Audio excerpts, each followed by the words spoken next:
का हमारा अगला सवाल स्क्रीन पे, गलत साबित करो 1 लाख रुपए पाओ। श्री राम व श्री कृष्ण जी का धर्म हिंदू था।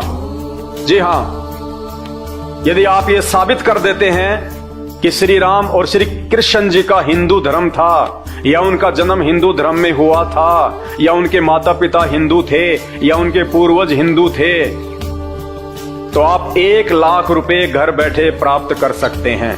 यदि किसी भी धर्म ग्रंथ में, यदि रामायण में, रामचरितमानस में, चारों वेदों में, गीता जी में, यदि आप ये साबित कर दो कि श्री रामचंद्र जी का धर्म हिंदू था, 1 लाख रुपए आप पा सकते हैं घर बैठे। और यदि आप साबित नहीं कर सकते हैं तो अपने धर्मगुरुओं से पूछिए, जिन गुरुओं की आपने शरण ले रखी है, जिनको आप पूर्ण ज्ञानी मानते हैं, जो आपको मीठी मीठी कथा और कहानियां सुनाते हैं, जिनको आप हजारों लाखों की संख्या में दान धर्म करते हैं, तो ऐसे समय में भी यदि आपके गुरुजी आपके काम नहीं आए तो कौन से दिन काम आएंगे। तो अपने गुरुजी से प्रार्थना कीजिए कि हे गुरुदेव, हे प्रकांड ज्ञाता, हे सारे शास्त्रों के मर्मज्ञ, मुझे 1 लाख रुपए जीतने का मौका मिल रहा है, आप मेरी मदद कीजिए और मुझे बताइए कि श्री राम और श्री कृष्ण जी का धर्म क्या था। वो हिंदू धर्म से थे, मुसलमान धर्म से थे, जैन धर्म से थे, बौद्ध धर्म से थे, ईसाई धर्म से थे, या सिख धर्म से थे। और यदि वो कहते हैं कि श्री राम और श्री कृष्ण जी का कोई धर्म नहीं था, तो फिर हम इन भगवानों को हिंदू धर्म से जोड़ के बार बार क्यों हम इनका हवाला देते हैं कि जय श्री राम, भारत को हिंदू राष्ट्र बनाएंगे, जय श्री राम, भारत को हिंदू राष्ट्र बनाएंगे, जब श्री रामचंद्र जी का धर्म ही हिंदू नहीं था। तो पहले ये तो पता कर लो कि श्री रामचंद्र जी का धर्म क्या था। तो आप कोशिश कीजिएगा श्री राम और श्री कृष्ण जी के धर्म के विषय में। यदि आपके धर्मगुरु आपकी मदद कर देते हैं और किसी भी शास्त्र में ये दिखा देते हैं, चारों वेद में, गीता जी में, महर्षि वाल्मीकि के द्वारा रचित वाल्मीकि रामायण में, रामचरितमानस में, कि श्री रामचंद्र जी हिंदू धर्म से थे, तो आप 1 लाख रुपए जीत सकते हैं। और यदि वो साबित नहीं कर पाते हैं तो क्यों फिर आपस में हिंदू मुस्लिम के झगड़ों में पड़े हो? क्यों आपस में एक दूसरे से बैर भाव रखते हो? क्यों एक दूसरे को अपना शत्रु समझ रहे हो? जब त्रेता युग में और द्वापर में कोई धर्म था ही नहीं, ना कोई हिंदू धर्म था, ना कोई मुसलमान धर्म था, ना कोई सिख धर्म था, ना कोई जैन धर्म था, ना कोई बौद्ध धर्म था, फिर क्यों आपस में आज हम धर्म के नाम पे आपस में लड़ाई कर रहे हैं? हम बटे हुए हैं, क्यों मूर्ख बन रहे हैं? जब हम इंसान हैं तो क्यों फिर धर्म के नाम पे बटे हुए हैं? तो भाई और बहनों, इस विषय में भी आपको पूरी आध्यात्मिक जानकारी, जीव हमारी जाति है और मानव धर्म हमारा, हिंदू मुस्लिम सिख ईसाई धर्म नहीं कोई न्यारा, ये नारा है संत रामपाल जी भगवान का, जो अपने आध्यात्मिक ज्ञान के द्वारा अपनी समर्थता से आने वाले समय में पूरे विश्व को एकजुट करेंगे, सभी जाति और धर्मों को एक मंच पे लेके आएंगे।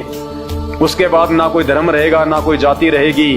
जब हम आध्यात्मिक ज्ञान से परिचित हो जाएंगे, जब हम अपने ही धर्म ग्रंथों से, सदग्रंथों से, गीता और वेद से जब हम पूर्णतया परिचित हो जाएंगे कि ना कोई धर्म था, ना कोई जातियां थी, ना भगवान ने कोई धर्म बनाया, ना कोई जातियां बनाई, ये केवल हमारे मनमुखी नकली धर्म गुरुओं की सोच है, जिन्होंने हमारे को आपस में बांटने के लिए ये षड्यंत्र रचा हुआ है। एक भाई को दूसरे भाई का इन्होंने दुश्मन बना दिया, तू हिंदू, तू मुस्लिम, तू सिख, तू ईसाई।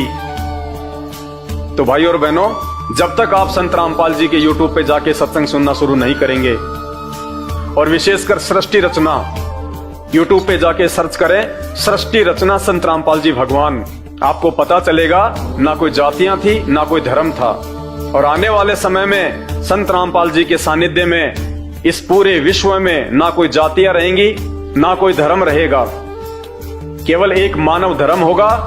तो आपसे मेरी प्रार्थना है, ये जितने भी नकली धर्म गुरु जो गांव गांव शहर शहर में बैठे हुए हैं, जो हमारे धर्म ग्रंथों में वर्णित सच्चाई से अपरिचित हैं और आध्यात्मिक क्षेत्र में आपका कुमार्ग कर रहे हैं, आपको सही दिशा नहीं दे रहे हैं, और एक समय ऐसा आएगा ना आप अपना बचाव कर पाओगे, ना आप अपने परिवार का बचाव कर पाओगे, और आप उन धर्मगुरुओं के आगे हाथ जोड़ते रह जाओगे, इन देव देवताओं के आगे हाथ जोड़ते रह जाओगे, ये भी आपकी किसी प्रकार की कोई भी मदद नहीं करेंगे। क्योंकि आपकी भक्ति सही नहीं है। आप उस एक पूर्ण परमात्मा की भक्ति नहीं कर रहे जो हमारे सभी संकटों का निवारण करने में सक्षम है। तो YouTube पे जाके सर्च करें सृष्टि रचना संत रामपाल जी भगवान। तो YouTube पे जब तक आप उनके द्वारा बताई गई सृष्टि रचना को नहीं पढ़ेंगे, नहीं समझेंगे, तब तक आपको किसी भी धर्म का कोई भी धर्म ग्रंथ समझ में नहीं आएगा। भाई और बहनों, 2 घंटे से मुझे थूक बिलोने का कोई शौक नहीं है। आप भी अपने कीमती समय में से थोड़ा बहुत समय निकाल के ये वीडियो देख रहे हैं, तो ये वीडियो देखने का फायदा उसी समय है जब आप संत रामपाल जी के सत्संग सुनना शुरू करें। क्योंकि आज इस पूरी धरती पर केवल एक ही परम संत है, बाकी कोई संत इस धरती पे नहीं है। और जितने भी संत हैं ये धर्म गुरु हैं, इनको अपने स्वयं के धर्म के विषय में पूरी जानकारी नहीं है, इनको स्वयं के धर्म ग्रंथों के विषय में पूरी जानकारी नहीं है। हिंदू धर्म गुरुओं को गीता जी और वेदों के विषय में पूरी और सच्ची जानकारी नहीं है। मुल्ला और मौलवियों को मुसलमान धर्म के विषय में, कुरान शरीफ के विषय में, तौरेत जबूर और इंजिल के विषय में पूरी जानकारी नहीं है। जितने भी पादरी और पास्टर हैं, इनको बाइबल के विषय में पूरी जानकारी नहीं है। सिखों को गुरु ग्रंथ साहिब के विषय में जानकारी नहीं है। ना ही बौद्ध और जैन समाज को अपने अपने धर्म ग्रंथों की जानकारी है। ये सारी जानकारी संत रामपाल जी ने सभी धर्म के मानने वालों को दी है। आपने उनके सत्संग सुनने पड़ेंगे और सत्संग सुन के आप विचार कीजिए कि आपको मानव जन्म क्यों मिला है। परमेश्वर कहते हैं, मानव जन्म पाए के जो नहीं रटे हरि नाम, और जैसे कुआं जल बिना फिर बनवाया क्या काम। ये 84 लाख योनियों से भिन्न एक मानव शरीर हमारी को केवल और केवल भक्ति के लिए मिलता है। अन्य योनियों में जाके महादुख भोगने से बचने के लिए मिलता है। और ये केवल उसी समय संभव है जब हम एक परमेश्वर की भक्ति करें। और एक परमेश्वर की जानकारी वर्तमान में पूरी पृथ्वी पे यदि किसी धर्मगुरु के पास में है तो केवल परम पूज्य सतगुरु रामपाल जी भगवान के पास में है। और जब तक आप उनके सत्संग नहीं सुनेंगे, आप उनके विचारों से परिचित नहीं होंगे, तब तक ऐसे ही आप अपना ये अनमोल मानव जन्म बर्बाद करते रहेंगे। और आज मानव जन्म में आप कितने सुखी हैं बिना भक्ति और भगवान के। और कल को जब ये शरीर छूटेगा, हम 84 लाख योनियों में जाएंगे, उस समय हमारे साथ में क्या बीतेगी। आज आप एक गधे का जीवन देख लीजिएगा, आज आप एक बैल का जीवन देख लीजिएगा, कितना महादुख भोगता है। सारा दिन खेत में चलता है, गाड़ी में उसको किसान जोतता है। एक गधा सारे दिन ईंट के भट्ठे के ऊपर कितनी मेहनत करता है, सारा दिन ईंटें ढोते रहता है। अन्य पक्षी देख लीजिए, पशु देख लीजिए, एक कुत्ता देख लीजिए, सर में कीड़े पड़ जाएं, पूरे शरीर पे उसके खुजली हो जाए, एक्सीडेंट में उसका पैर कट जाए, कितने दुख भोगते हैं। आप और हमारे ऊपर तो छोटी मोटी कोई भी आपत्ति आती है, हम तो तुरंत अपने किसी रिश्तेदार को बता दें, कहीं से सहायता प्राप्त कर लें, मेडिकल प्राप्त कर लें, हॉस्पिटल में चले जाएं। भूख लग रही है तो खाना खा लें, कहीं भी 56 प्रकार के भोजन बना के खा लें।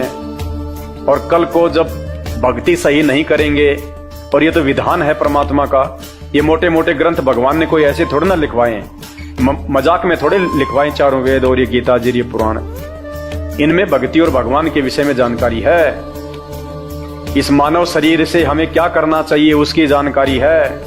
और यदि हमने वो कार्य नहीं किया, संत रामपाल जी की शरण में आके एकमात्र पूरे विश्व में उस तत्वदर्शी संत की शरण प्राप्त करके यदि हमने एक परमात्मा की भक्ति नहीं की, तो अगला जन्म 84 लाख योनियों का। फिर हमें ना कोई सत्संग के विषय में बताएगा, ना कोई समझाएगा, ना हम समझने के लायक रहेंगे। कहते माता पिता मिल जाएंगे लग 84 माही, सतगुरु की सेवा और भक्ति ये फेर मिलन की नाही। आज अनजाने में लोग कहते हैं माता पिता ही हमारे गुरु हैं, माता पिता ही हमारे गुरु हैं। बहुत अच्छी बात है, वो भी गुरु हैं, उन्होंने भी आपको जीवन जीना सिखाया है, बचपन में आपको शिक्षाएं दी हैं। लेकिन बिना आध्यात्मिक गुरु के वो माता पिता भी मरने के बाद 84 लाख योनियों में जाएंगे और आप भी 84 लाख योनियों में जाएंगे। वहां पे ना आपको मां बचाएगी, ना आपको वो पिता बचाएगा। तो ये परमपिता परमात्मा इस धरती पे प्रकट है, सबका पिता है, सबकी मां है। ये हमें सत्य आध्यात्मिक ज्ञान देके 84 लाख योनियों से भी बचाएंगे।